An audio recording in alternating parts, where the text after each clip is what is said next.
Hi friends, so today's topic is what do our Vedas say about our mind or the mindset that we should have.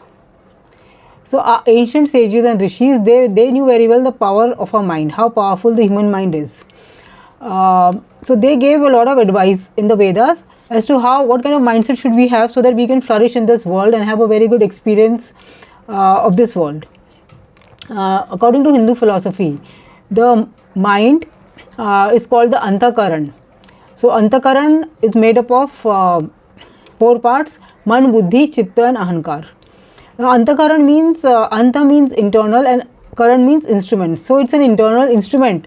If we use these instruments correctly, we have a very good experience of this world. So let's see what are the 4 parts of the Antakaran. Antakaran is made up of Man, Buddhi, Chitta and Ahankar. Man is a mind which is connected to the external world through the 5 senses: eyes, nose, ears, tongue and skin. Man is the faculty of sankalp or resolution of will as well as the doubt. जैसे हम बोलते हैं ना, जब कुछ करना होता है कि हमने तो मन बना लिया, हम ये करेंगे, हमने यहाँ जाने का मन बना लिया, तो मन से हम नक्की करते हैं क्या करना है हमें. उसके बाद आता है बुद्धि. So buddhi is the intelligence or the power of reasoning. Using our buddhi, we know right from wrong, truth from falsehood. Buddhi is the one which we use to make decisions. And buddhi controls the mind, the man. Now chitta is subconscious mind. So everything that we have experienced in this world right from birth, in fact even in the earlier lifetimes, it's all recorded in our chitta. Now these impressions of the chitta we relive as our memories.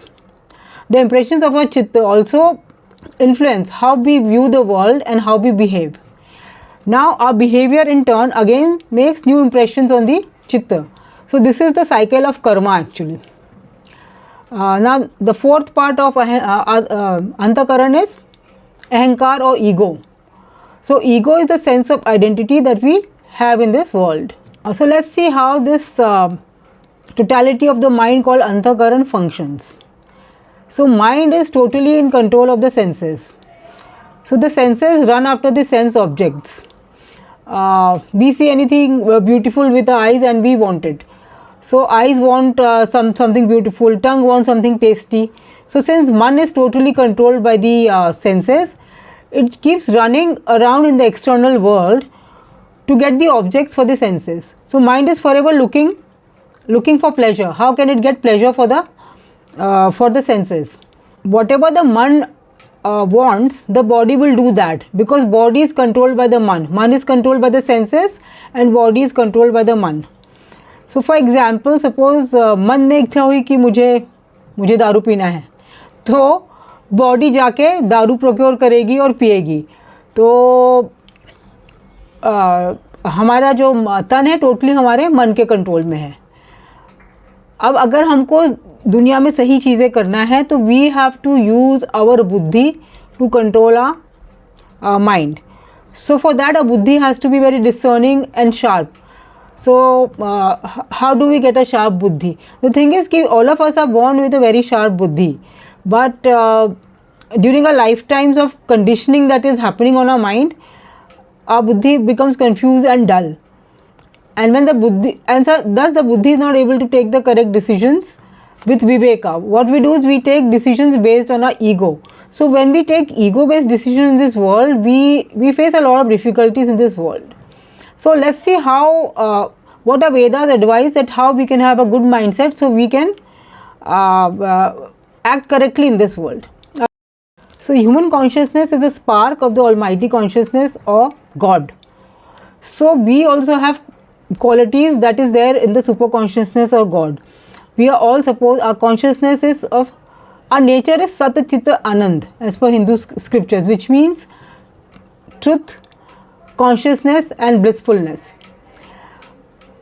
If we come down a level, then which means that by nature our mind has got purity, peace, love, knowledge and compassion That's the kind of qualities which is there originally in our mind. So then if we stick to these qualities of the mind, our mind is very powerful and it knows right from wrong. No situation is difficult for it to handle. Moreover, it's very easy to manifest whatever you want with such a mind. Such a mind will always be able to stick to positive thoughts, get positive thoughts, and so you will have a very good experience of life. However, what happens is, because of the conditioning that we go through during this lifetime and earlier lifetimes, we get a lot of negativity in our mind and a lot of confusion and chaos.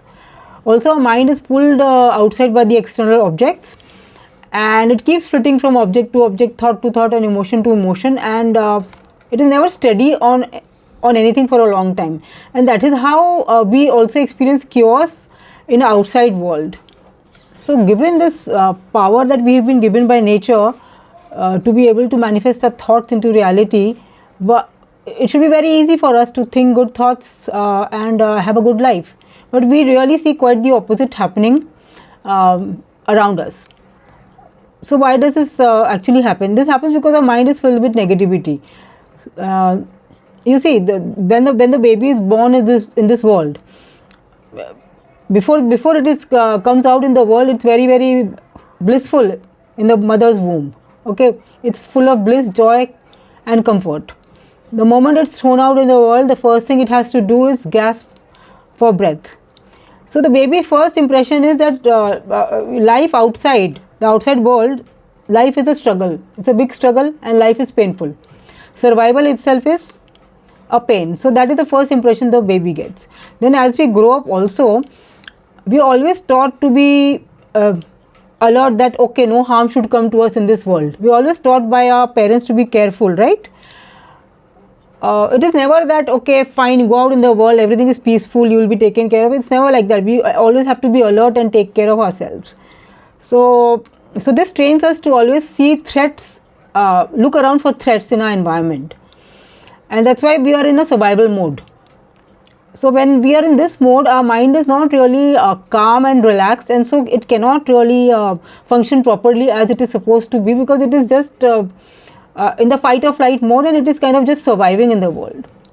So let's see what the scriptures say. So basically the scriptures first say that there are 6 enemies of a peaceful mind which we should avoid at all costs. Kam, Krodha, Lobha, Moha, Mada, Matsarya.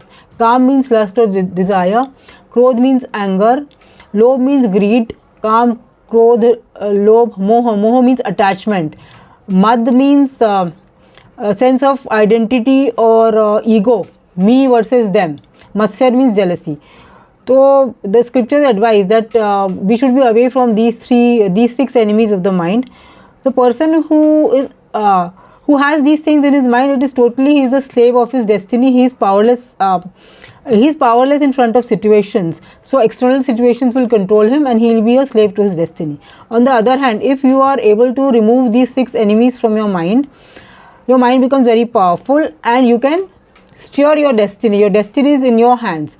So now whatever your sankalp is, if it's a positive sankalp, you get a positive outcome. If it is a negative sankalp, you get a negative outcome. So apart from that, so these are the things which we should avoid. Then the scriptures, both Hindu and Buddhist, they also advise us to inculcate 3 qualities in our mind, which will take it towards positivity, calm, and peace, and so that we can use it effectively. So these 4 virtues are Maitri, Karuna, Mudita, and Upeksha. So what does Maitri mean? Maitri is a sense of friendship, both towards yourselves and others including plants, animals, all life forms, everything in the world. So you should have a friendly attitude towards the world. So this makes you accept people as they are, not as how they, not how you think they should be. It just makes you very non-judgmental and accepting towards people. You see, in this world we are not we are not surviving alone. There are a lot of people who help us to be alive and thriving in this world. So we should always be grateful for those people and have friendly attitude towards them. A friendly attitude towards everyone in the world makes us feel very supported, because we think the world is a friendly place. We feel supported and at peace. So that helps us to be productive and very productive in this world. Second quality that we are advised to have is compassion. Compassion towards the suffering and pain of others with a view of alleviating them. Not only compassion towards others, but compassion towards us also, because suppose we make a mistake, we should not be very harsh towards us and critical towards us.